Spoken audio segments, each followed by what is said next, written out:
Hi hello TET and DSC aspirants చూడండి.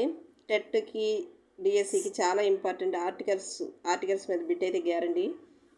New learners కోసం చెప్తున్నానండి. కొంచెం వివరంగా తెలుగులో కూడా రాసి చూపిస్తున్నాను. నచ్చితే కమెంట్ చేయండి, ప్లీజ్ లైక్ చేయండి. ఏ యాన్ ది ఇవి ఆర్టికల్స్ అంటారు. ఏఎన్ రెండు ఇండిఫినిట్ ఆర్టికల్స్ అనమాట. డెఫినెట్ ఆర్టికల్ అంటే ది ఒక్కటే డెఫినెట్ ఆర్టికల్. ఏఈఐఓయు అనేవి ఓవెల్స్ సౌండ్ అనమాట. ఒక అక్షరంతో వాక్యం ప్రారంభమైనప్పుడు యాన్ అనే పదాన్ని వాడాలి. యాస్, యాన్ ఎనిమీ, ఇవి చూసారా ఎగ్జాంపుల్స్ అనమాట. అవర్, ఆనెస్ట్, ఎయిర్ పదాల్లో హెచ్ సైలెంట్గా ఉంటుంది.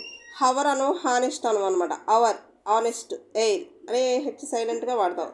రెండో అక్షరమైన ఓతో ఉచ్చారణ జరుపుతాం అనమాట. ఇక్కడ చూడండి, యూనియన్, యూరోపియన్, ఇవన్నీ యూతో పలుకుతున్నాం. యూ అనే పదాన్ని హల్లును ఉపయోగిస్తున్నాం కాబట్టి ఏ అనే మాత్రమే వాడాలి. లైక్ చేయండి, షేర్ చేయండి, సబ్స్క్రైబ్.